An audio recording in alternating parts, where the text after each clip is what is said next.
Hello, everyone, and welcome to today's Open Nuclear Network webinar, Can We Predict the Next Crisis? Forecasting for Nuclear Risk Reduction. My name is Ksenia Bernavska, and I work as Engagement and Network Coordinator at Open Nuclear Network, and I'll be moderating today's session. So a little bit about our organization before we start. So ONN is an international NGO based in Vienna, and we also a program of PAIC Sapiens, a foundation committed to preventing predictable global catastrophes. At ONN specifically, we apply open source analysis, forecasting methodologies, and engagement of impact-capable networks to reduce nuclear risks and enable timely, informed decision-making. Today's webinar explores a pressing question: how can forecasting methodologies inform decision-making around nuclear risk? And we are joined today by leaders and experts in the forecasting field from the Swift Center, Forecasting Research Institute, and Confido Institute. And actually, all of them are all ONN partners, and we work together on the application of forecasting to nuclear risk reduction.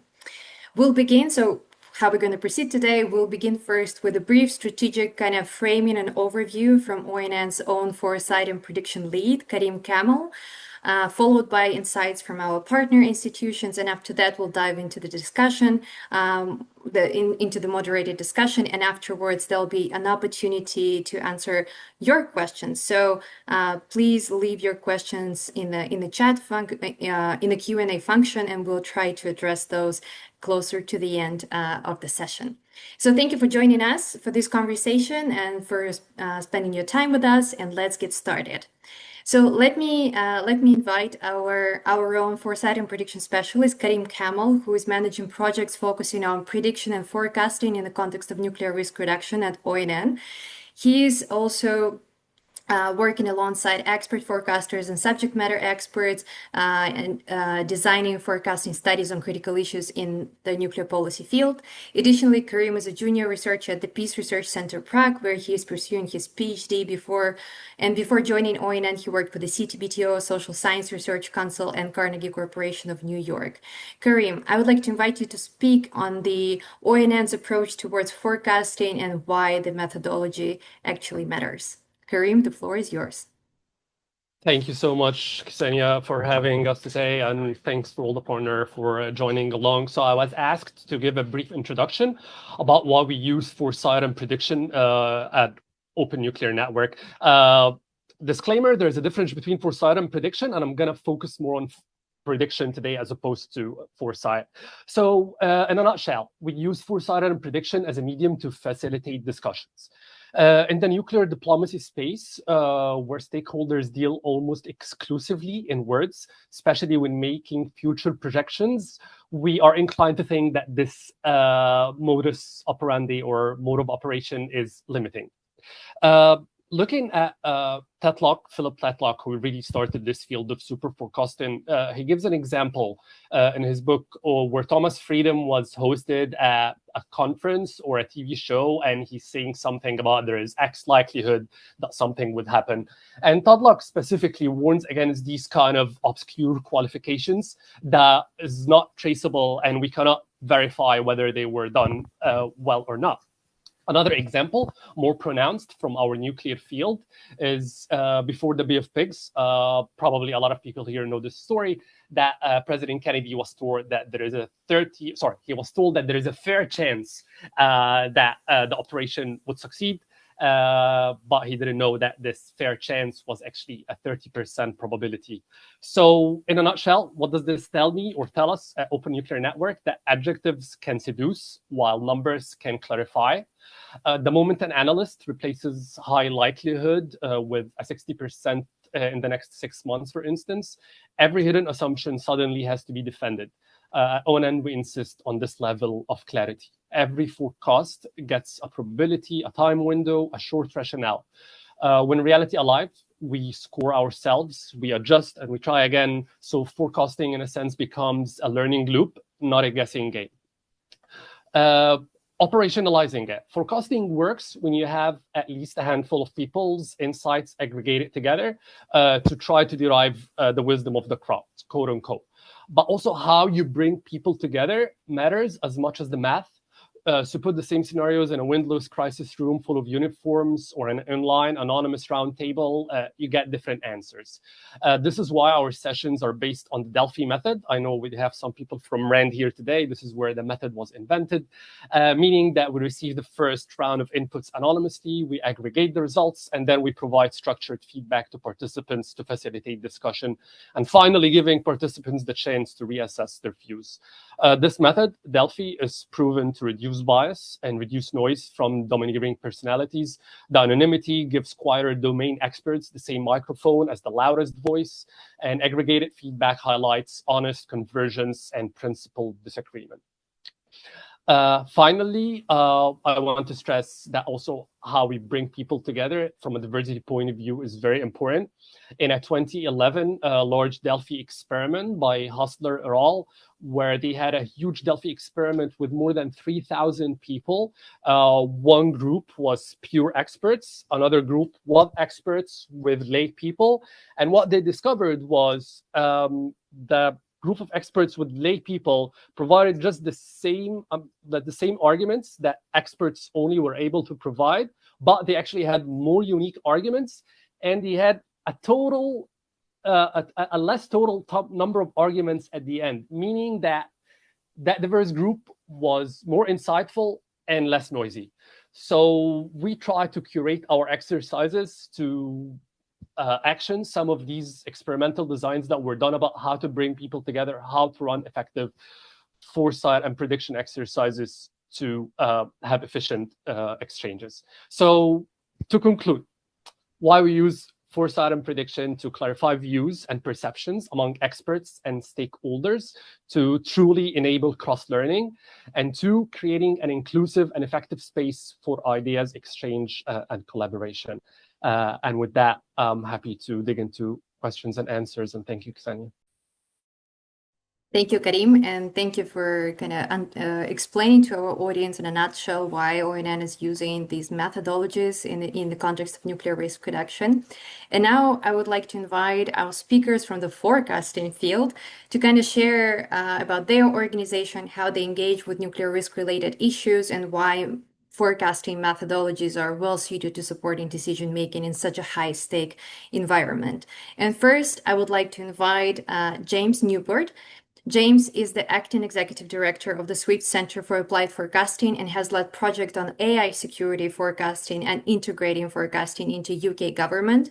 Prior to this, James spent 5 years working on international finance and development policy at HM Treasury and completed a Master of Science in Cognitive and Decision Sciences, where he led an experimental study into how to improve forecasting accuracy amongst policymakers in the government. So James, take it away.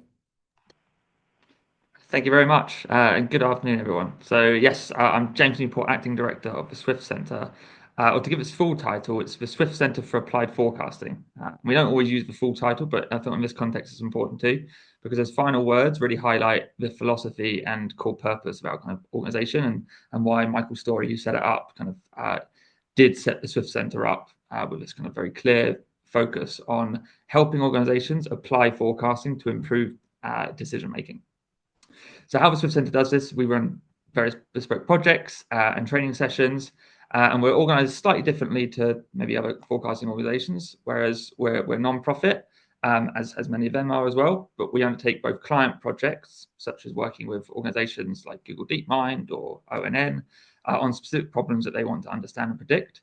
And then we also work on research or grant projects that are focused on applying forecasting to solve complex problems, such as how to integrate it into decision-making processes or different trajectories of things like AI risk or security.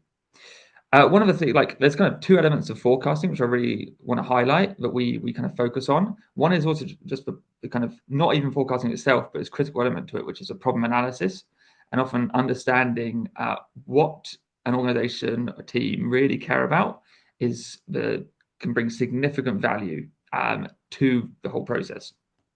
So before we even try to create a forecasting question, we'll often map out the problem space, work with the organization to stress test what they actually care about in their uncertainties, and then the different scenarios that matter the most.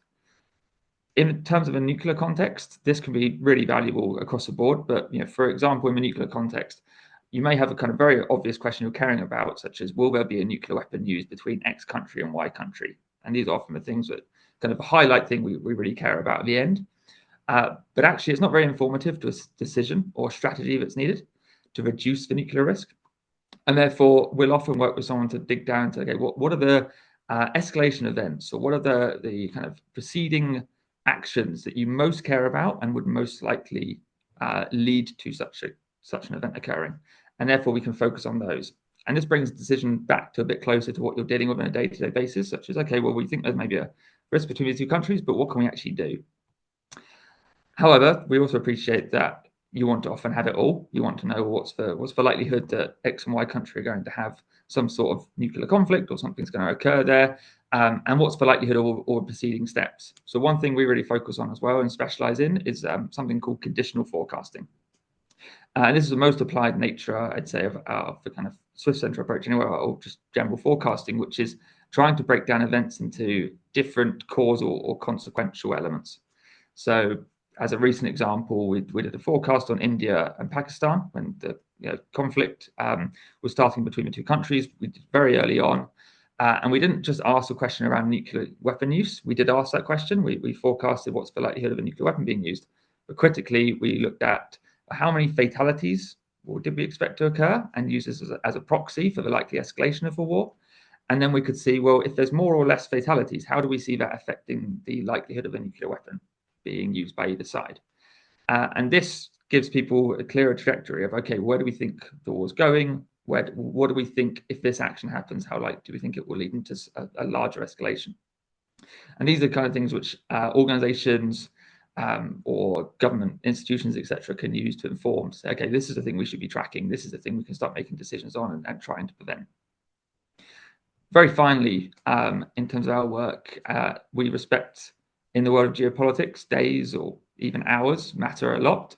And we've, as such, set ourselves up to provide rapid forecasts to help inform decisions at kind of tight timeframes.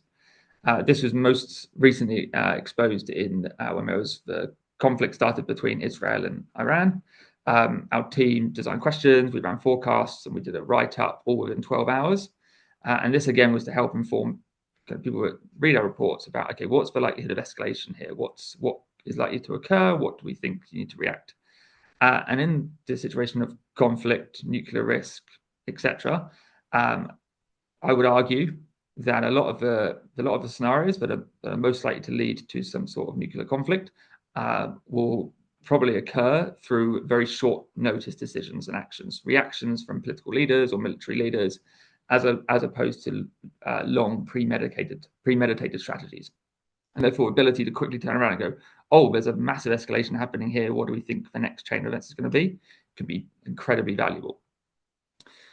So yes, kind of in summary, as I wrap up, this approach has led us to work with some fantastic organizations, one of which is obviously ONN, who we're very grateful invited me on to speak to the panel today, and I'm looking forward to exploring what questions they have for the panel.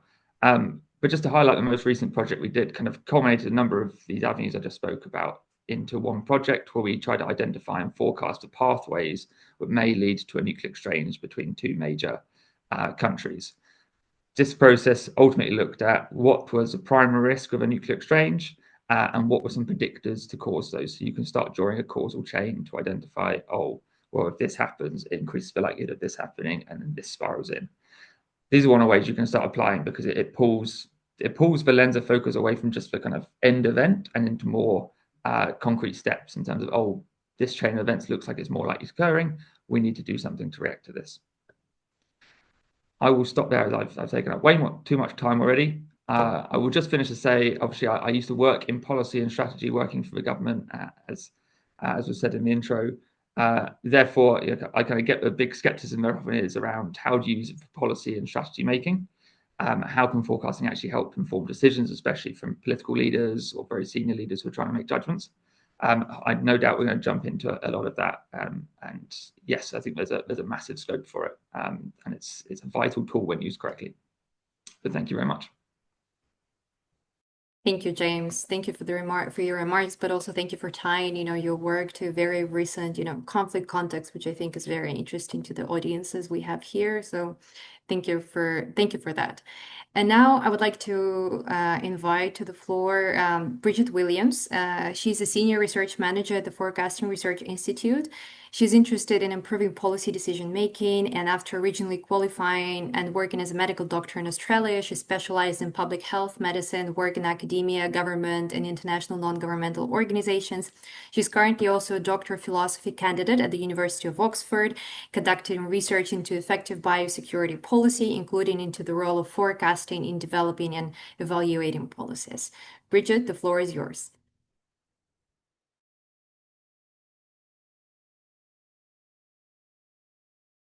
Okay, sorry, I should have unmuted myself before I shared. But yeah, thank you so much for that introduction, Ksenia. And I do have some slides today just to show some of the work, the relevant work we've done. But in the interest of time, I'll just get straight to it. So as Ksenia said, I'm from the Forecasting Research Institute. We're a non-profit research institute, which was co-founded fairly recently in 2023 with Professor Phil Tetlock, who Karim mentioned is somebody who's done a lot of the groundwork in forecasting research. So he spent, I guess, decades of his career looking into how we can make better predictions about geopolitical events in particular, but also more broadly. And at FRI, we are building on this work with two main aims. So one is to advance the science of forecasting. So our work along these lines looks like things like conducting experiments to understand how different elicitation methods, so different ways of asking for forecasts, influences accuracy, whether if you put people together in teams, whether that improves accuracy, and if so, the kind of optimal configuration of teams and the optimal way of sharing information, and also how we should aggregate the views of multiple different people to come up with the, I guess, most accurate forecasts. So that's one avenue of our work. The other avenue is more applied. So it's applying what we learn in those studies around the science of forecasting to the important questions that people actually care about and that can help us, help multiple people make better decisions. We've had two projects that have touched on nuclear risk so far. So the first was something called the Existential Risk Persuasion Tournament. So this was published in July 2023, was one of the first projects that FRI took on. And it invited 80 experts and 89 super forecasters. And super forecasters are people who have had a strong record of performing well in geopolitical forecasting tournaments in the past. So it invited them to make forecasts on a variety of topics related to catastrophic and existential risk, and nuclear risk was one of the subcategories there. But the project that I want to talk a bit more about today is one that we actually conducted in collaboration with the Open Nuclear Network. And so this was a survey of, again, subject matter experts and super forecasters. So we had 110 nuclear policy experts and 41 super forecasters who participated. And this is something that we published last year. So I'll just go through some of the results and explain a little bit what we did in that study. So the overarching question that we asked about was, what is the probability of nuclear weapons causing an incident that causes more than 10 million deaths, so a very large-scale nuclear catastrophe? What's the probability of that occurring by 2045? And here you can see the range of forecasts that we had from the expert participants in blue, the super forecaster participants in orange, and then a large sample of the public in green. And so the median expert in our sample gave a forecast of 5% to this question, the median super forecaster 1%, and the median public 10%. But you can see that for the public in particular, but also for the experts, there is a really wide range of views on this question. To better understand these views, we also asked people to make conditional forecasts. So as James was mentioning, this is something where we asked people to, so we put the question to people, imagine that this event happened. What would that do to your forecast of that ultimate risk that we asked about, the risk of a large-scale nuclear catastrophe by 2045? And then we use those results to calculate the relative risk. So the proportional change in risk that people attribute or that people associate with the events occurring. So We asked about a lot of different events, but I've just put here the ones that people thought would be most consequential to the risk of a large-scale nuclear catastrophe. So these images are showing the different colors show the relative risk, the proportion of respondents that gave a relative risk in the different bins. And then in the boxes is the median relative risk for each of the different groups. So the median expert in our sample thought that the risk of a large-scale nuclear catastrophe would more than triple if there was to be a military conflict between Russia and the USA. And they also thought it would increase by more than double if there was a conflict in the Taiwanese Strait. So I won't go through the rest, but one thing we found from this was that perhaps not surprisingly, people do think that military conflict is one of the major risk factors for a large-scale nuclear war, and in particular, military conflict involving Russia. We then also asked people how likely they thought these events were to happen. So thankfully, the forecasts of our sample of the probability of a Russia-USA conflict are fairly low, but still 5% for the median expert. The forecasts of a Taiwanese conflict or a conflict in the Taiwanese Strait were higher, so up to 1 in 4 or 25% for the median expert. And then we also asked about proliferation events, including Iran acquiring nuclear weapons. So again, that was 1 in 4 for the median expert. And as well as asking about risk factors, we also asked people about different policies and how they thought these would affect the risk. So we asked about these 6 policies. So the implementation of a crisis communications network that had all nuclear armed states participating, all nuclear armed states conducting fail-safe reviews to look for potential areas of weakness in their nuclear command and control structures that could lead to accidental or inadvertent nuclear use. All nuclear armed states, the P5 countries conducting an AI risk assessment and agreeing on a moratorium on AI model use that was classified as high risk in the nuclear space. The CTBT being ratified, a fissile material cutoff treaty being signed, the USA removing the sole authority policy, which allows the president to authorize the use of nuclear weapons alone without the need for additional approval. And then we also asked what people thought would happen to the risk if all of these policies were implemented. And you can see that if people thought that all of these policies would be implemented, then the risk reduced substantially, so a risk reduction by half. But even some policies alone could substantially reduce the risk. So the median expert thought that the implementation of a crisis communications network would reduce the risk by 25%. So that gives just a brief look at some of the work we've done recently. Some other things that we're planning on doing is more work around improving forecasting. So these results are interesting and I think useful, but the more that we can make the science of forecasting robust, I think the more useful these results or these applied results are. So things that we're doing there is looking at elicitation techniques. Looking forward to the questions. I think there might be something with Ksenia's connection. Yeah, thank you for waiting. Sorry, so sorry, for some reason it just glitched. That happens. Let me just thank you. Well, first, thank you, Bridget, for your presentation, and also thank you for mentioning, the project we've done together. I think it's, and this is something we also want to build on, in the future. So hopefully there is more work towards that direction. And last but not least, I would like to invite our third guest speaker, who is Blanka Havlichkova. She's the director of the Confido Institute, an organization dedicated to helping individuals and institutions better navigate uncertainty. The Institute focuses on the use of judgmental forecasting principles to support more effective coordination and decision-making. Confido offers both forecasting application and educational workshops designed to build practical forecasting skills and improve strategic insight.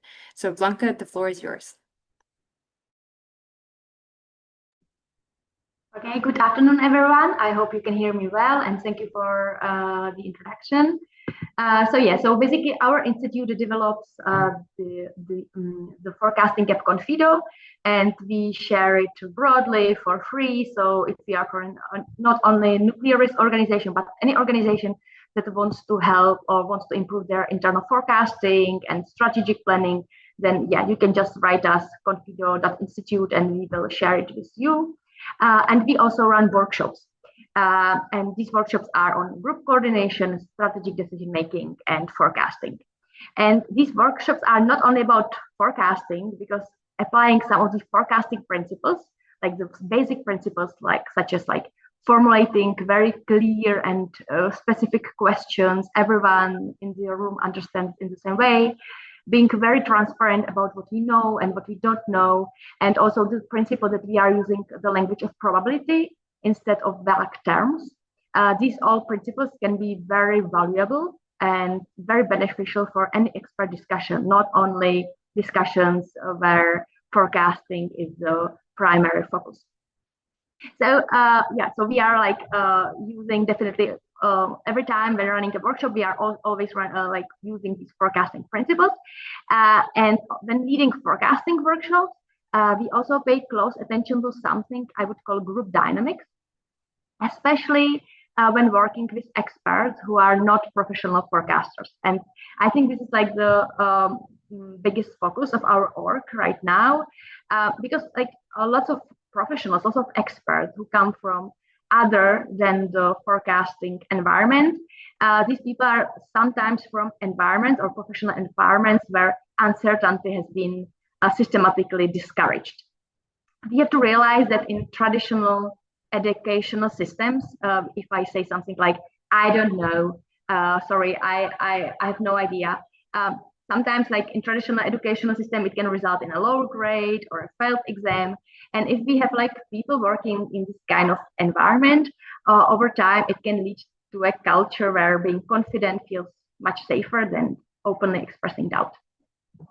So as a result, when running a workshop, we sometimes find ourselves in a room which is full of very intelligent, very educated, and very knowledgeable people who are just very hesitant to admit that they have doubts or this is outside their expertise, and to be completely honest, because of the fear of looking unqualified or uninformed and stuff like that.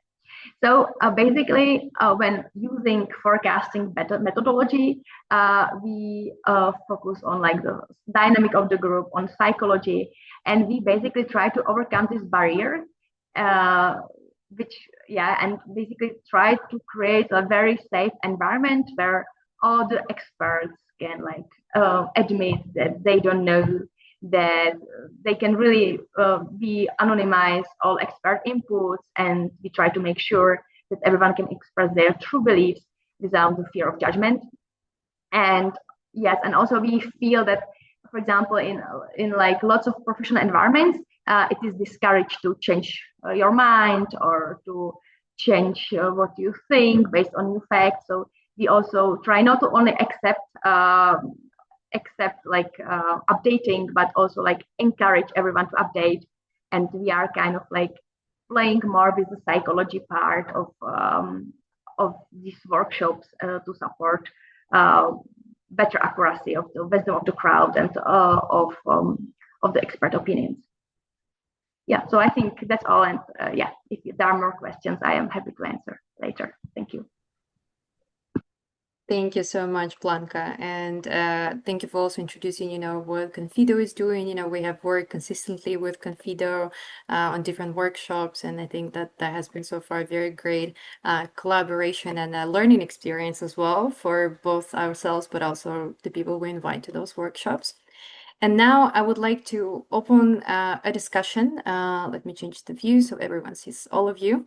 So I just would like to open discussion. I will be directing question to a specific person, but then if you want to add something, please feel free to unmute yourself and go on with the answer.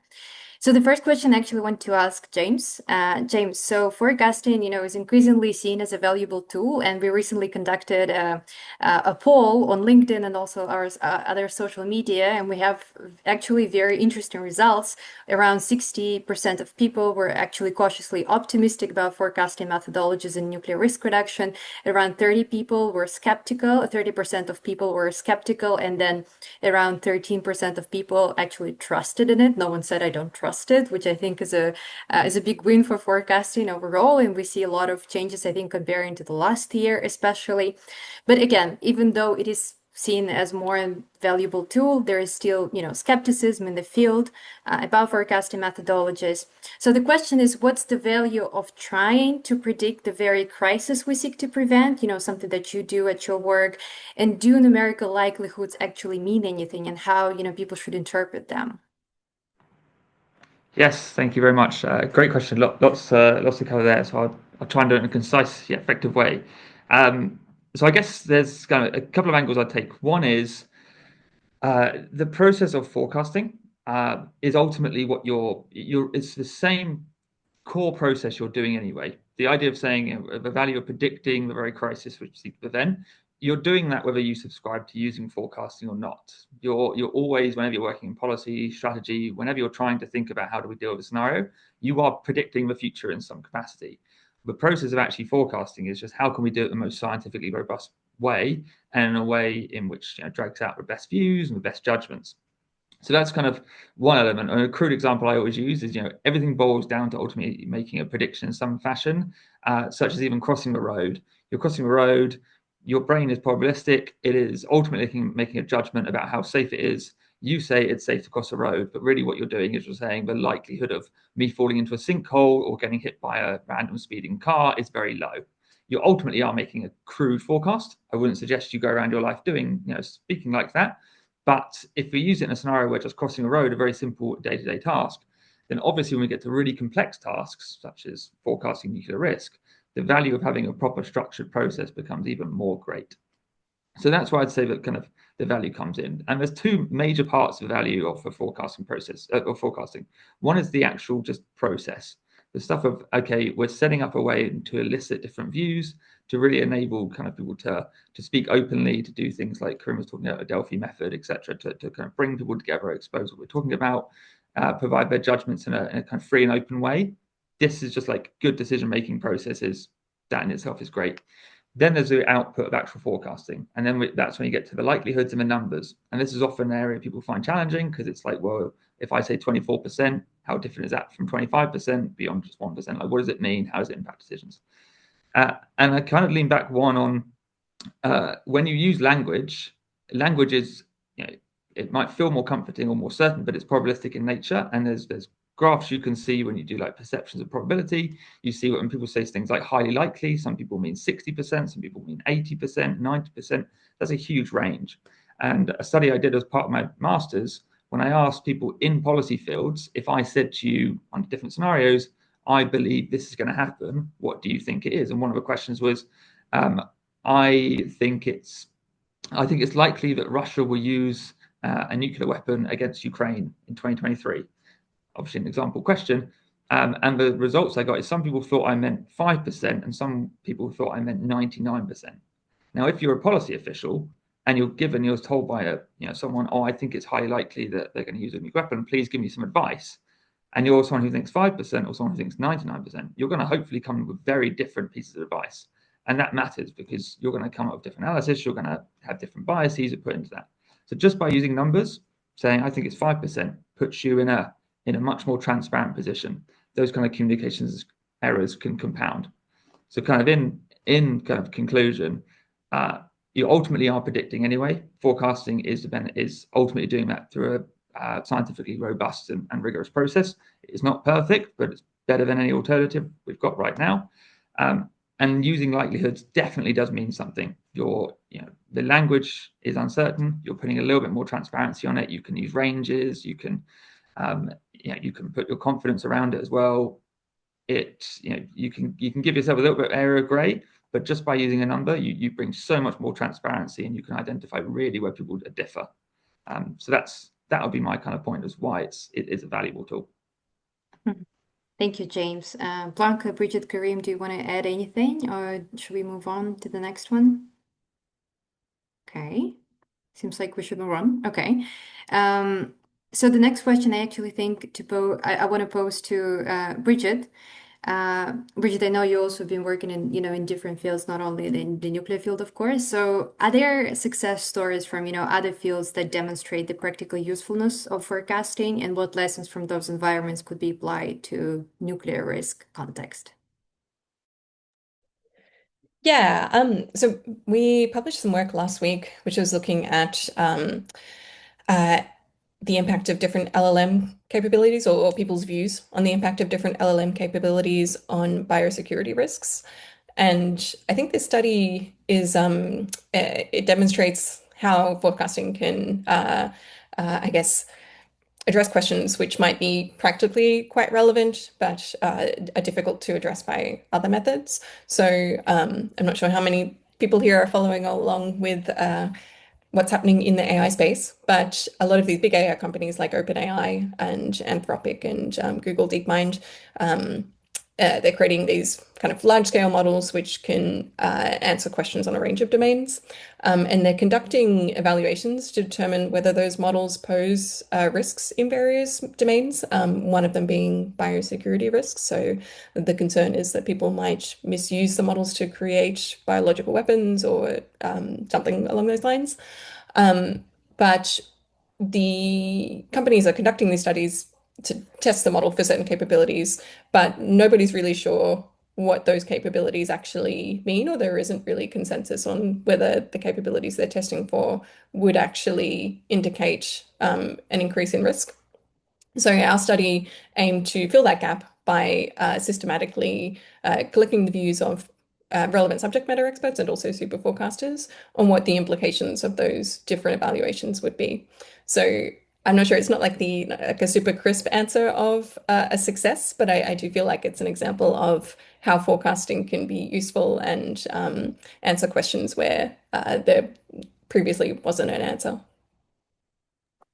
Thank you, Bridget. If you want to share a link to the study in the chat, please go ahead so people can also maybe read it afterwards.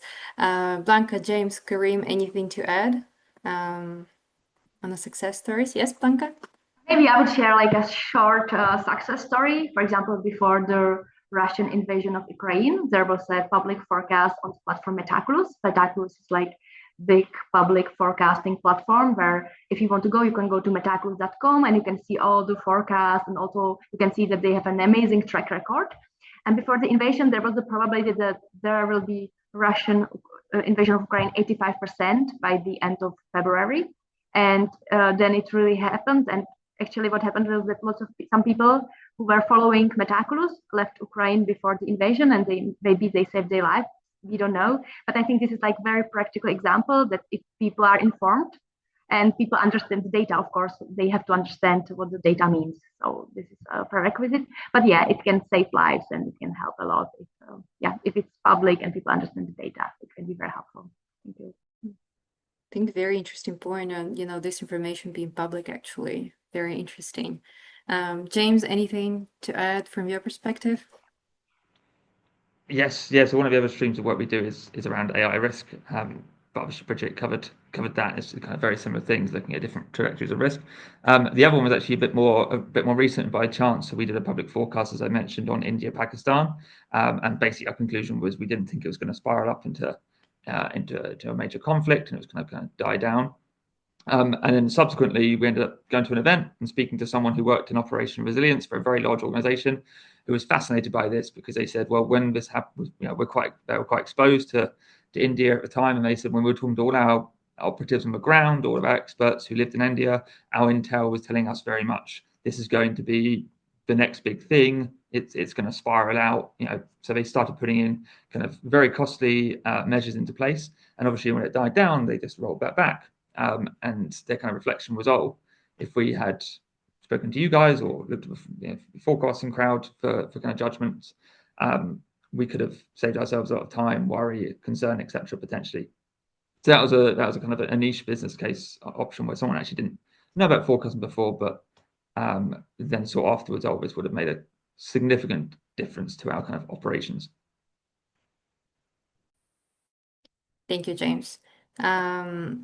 Okay, let us move on to the next question. And Blanca, I want to pose this question to you. So I know you've organized so many workshops, forecasting workshops, including for us, but I imagine for other institutions as well. How do you design forecasting exercise and the workshop in a way that it doesn't only encourage reflection, but also encourages action, which, is useful for policymaking at the end of the day? So any advice on that? Uh-huh.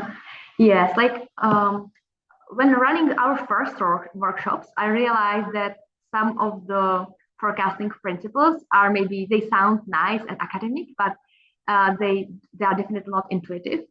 So usually before we start with real forecasting, we have to we run some exercises on wisdom of the crowd, for example, because wisdom of the crowd, I know there are books about it, but if you don't experience it on your own with your own question in your organization, and you can really see that as a group, as a team in a room can use it and that it really works for you, then yeah, you can read about it. But if you experience it, it feels much more real. So always when like designing workshop, we are thinking what the organization could use, and then we start with the basics, like with the basic principles, and to really experience that they are working, because then we think maybe the organization will not use forecasting, on everyday basis they will maybe use it once a year. But for example, some of the basic principles can be used like for example every week, because for example they are hesitant how much they should how much they should invest in like solving this problem, and there are big range of ideas in the room, so they can just open Excel sheet or Confido app, it doesn't matter, and everyone provides their estimate, and then they make it the average, and they say, oh yeah, it's probably something around this number. And this is already very practical, something they can do super easily. And of course, it's also some part of forecasting. Of course, it's not so complicated, but still, it can help them to improve a policy or make a better decision. So yeah. Thank you, Blanca. In the interest of time, I'll kind of move more forcefully with the questions to go over as many as possible.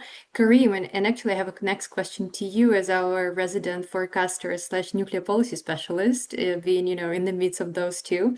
So in your experience so far, how do forecasts challenge or maybe reinforce the assumptions that currently shape nuclear policy field generally and nuclear policy decision making? I think that would be very interesting to hear what you think about it. Oh, it hasn't changed policy making and decision making yet. We're still very early in the stages. I mean, at least not in the nuclear policy space where we're operating, but this is exactly the sort of impact that we're trying to do.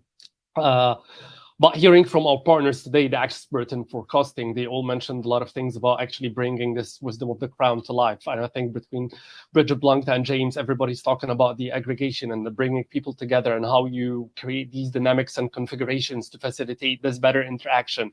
At the same time, they're talking about being scientifically rigorous and the best probabilistic.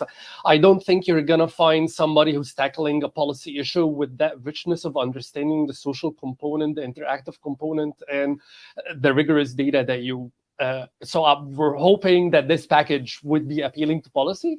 So the proof is in the pudding. However, as we are designing our internal process, that's a little sneak peek of actually trying to think about the entire process of how we integrate. And honestly speaking, the best way to do policy influence is to bring policymakers on the bottom floor.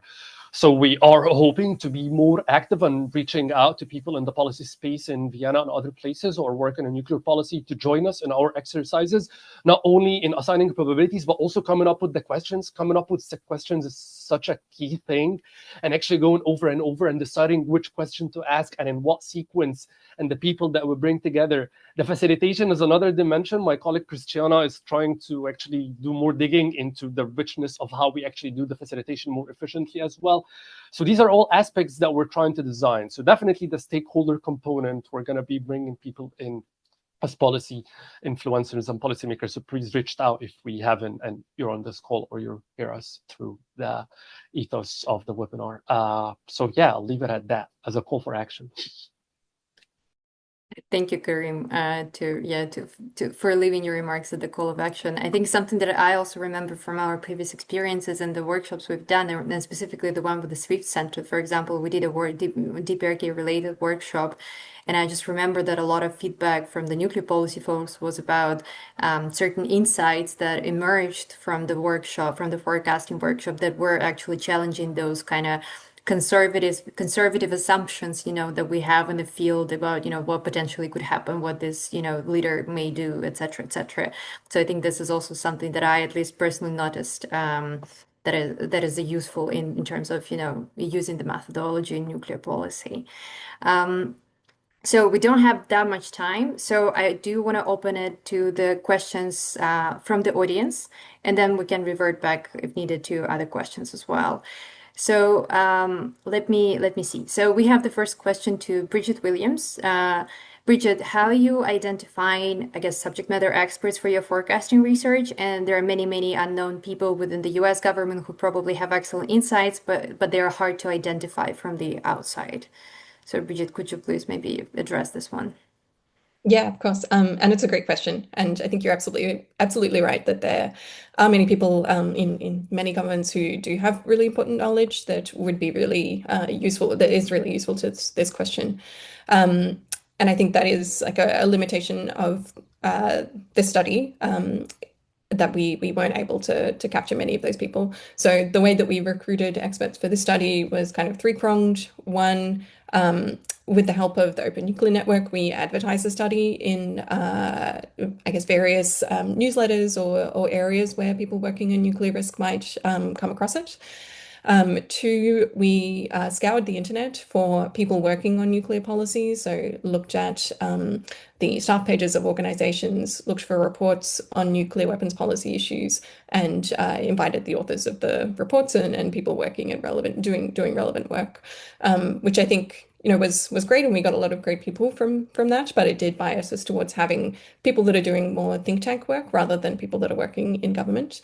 And then the third way that we recruited people was snowball sampling, so asking people that signed up to recommend people that either agreed or disagreed with them that they thought would be good participants in the study.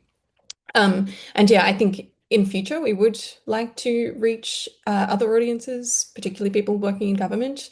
I think as a fairly young organization, we kind of need to prove ourselves with having some work out there and start to build those networks before. I think that will be helpful in the future for reaching out to people that are working in government and other places, and hopefully encouraging them to participate in future exercises. Thank you for this answer, Bridget. The next question we have, and I mean, it's undirected at anyone, so please take it away as you wish.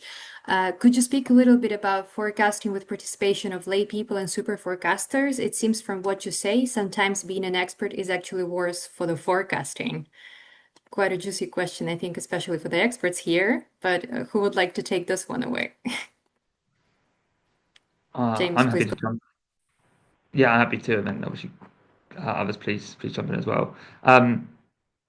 Yes, so there is a very counterintuitive thing that comes out in a lot of forecasting research around experts being worse than super forecasters. I think there's kind of a critical thing to kind of identify, which is being good at forecasting is more predicted by a strong reasoning process that you use, a structured way in which you come to your conclusions, a way in which you decrease key biases like base rate neglect, confirmation bias, etc. These are cross domain skill sets and specialisms which you can pick up. Expert knowledge is still very beneficial, but if you don't have those original things and you still neglect base rates, you still have big confirmation bias, optimism bias, etc., which steers your forecasts and makes your judgments, skews your judgments, then you're going to end up with the same errors. So I think there's often a kind of, as Bridget's report shows, super forecasters, they have expertise in predicting events and being very well calibrated over a wide set of domains and subjects, etc. Experts bring good subject matter expertise, good knowledge of like an area, good knowledge of research. That can often be very beneficial to forecasters to help them inform and help them bring them up to speed. It also can enable, if those people learn those good reasoning techniques, to also be very good forecasters and build upon it. but it's not. It's it doesn't mean good expert, good forecaster. And a lot of the research has shown actually that is not a clear link. And one of the reasons why the processes that we're all talking about are so important for policy, because the concern is often people say, well, I've got a group team of experts here.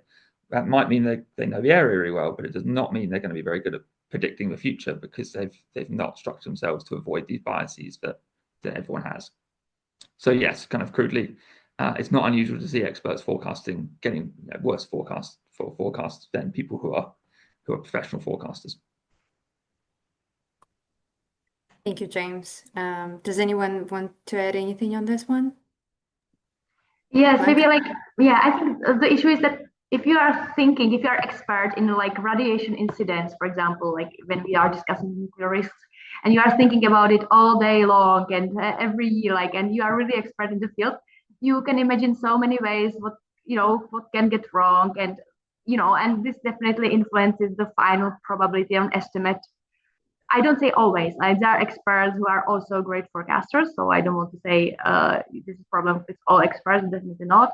But usually, like if there is a big bias, if you are thinking about a given problem all the time, sometimes you start to think that it's much more probable than it really is. Mm-hmm. Sorry, if I may just Thank you. add one Sure. because Blanca raised a really good point there around like incentives, and this is like a real auto element, which is a key differentiator, where super forecasters are often just want incentivized for just the most accurate prediction. That's what they're paid for. That's what they're there to deliver. Whereas people who are working in an expert field will have different kind of incentives they need to focus on. They may be very good incentives to do their job well. If you're working in nuclear risk mitigation, maybe being like highly concerned about nuclear risk and thinking it's constantly going to happen is very good, because it makes you, constantly on that and constantly trying to drive down a risk, but it might not be the most accurate prediction. So incentives matter a lot, and just super forecasters have quite a pure incentive framework set up, which is just accurate answers and judgments. Thank you for these comprehensive answers. And I think we also answered the other question we had, which is very similar about the biases between experts and super forecasters. So let me jump to the last question from the audience before we conclude with kind of last thoughts. And the last question I had for you. So the question we have: in your projects utilizing forecasting methods, have you encountered any challenges in stakeholder mapping? And if so, can you please share your experience? So does anyone want to take this one? Maybe share.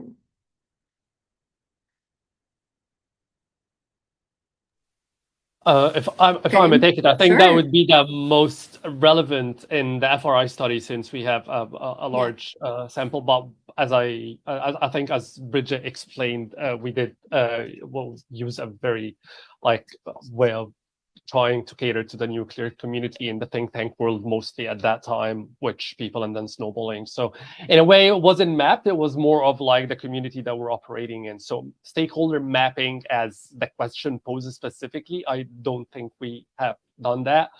And mostly because I think at ONN, at least, where our interactions or our interventions are in the workshop designs, where we're bringing people together to distill together ideas and think about different scenarios and different probabilities, and then policy prescriptions.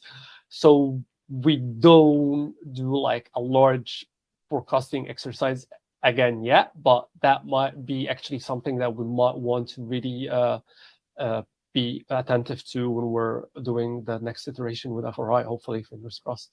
So yeah, I don't know if Bridget wants to add anything on that. No, I think that's right. Yeah, it is something that I think we could do more of in the future and do better of in the future. Thank you for this answer. And I think it also, like, this answer kind of this question kind of underscores that the cooperation, I think, is a very important part of using this methodology. And I think it doesn't really matter whether it's nuclear policy field or any other field. And I think that's exactly also what our webinar is about. And I think, to that extent, we're doing our best, hopefully. So we don't have as much time left, but I do want to pose you kind of the last question for your closing thoughts on for this webinar. But it's a big question, and I'm sorry to put you on the spot with this one. But I wanted to ask, can we really predict the next nuclear crisis? So, if so, what conditions, methodologies, group compositions, frameworks are required for, that kind of forecast to be effective, actionable, and accurate? So what are your thoughts? I understand we don't have much time for that big question, but I would love to hear from all of you on this one before we close. I'll bite the bullet first, and then others can give a better answer than me. I guess I'll be slightly cheeky, and I'll answer the question by not answering the question, which is, I'm not sure if you can predict the next kind of nuclear event, but you can definitely increase your chances of being able to predict it.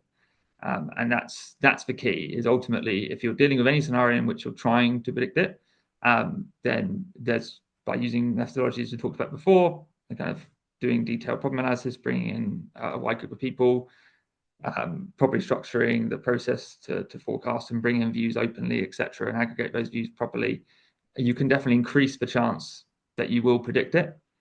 Nothing is certain in the world. It's one of the reasons forecasting exists, to kind of illuminate that uncertainty, and therefore you may still, you may not predict the event correctly, but you'll definitely have increase your chance that you were able to. Thank you, James. Blanca, do you want to go next? Yes, and I have just like one more suggestion. For example, I personally like the Sentinel public reports.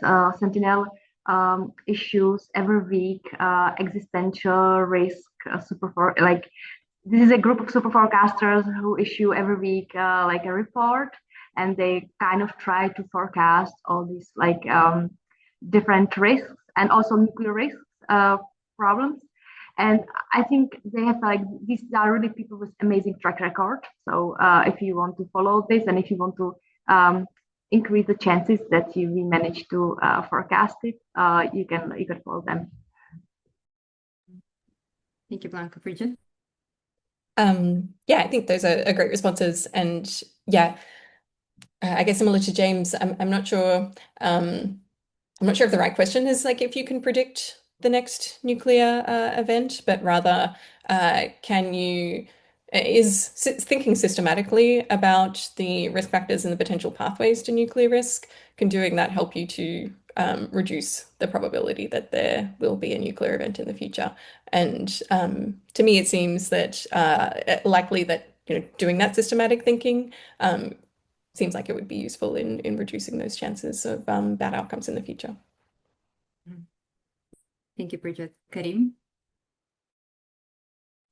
I would like to just echo everyone. We're trying to improve our chances of spotting the next nuclear crisis through trying to break it down as methodically, structurally, and with as much empathy and care as possible. So I'll leave it in a way to say that, yeah, please reach out, because the more people we can talk to and reach out to understand the scope of the challenge and the crisis, the better we're able to be prepared for predicting or possibly spotting the next nuclear crisis, which we always hope to avoid.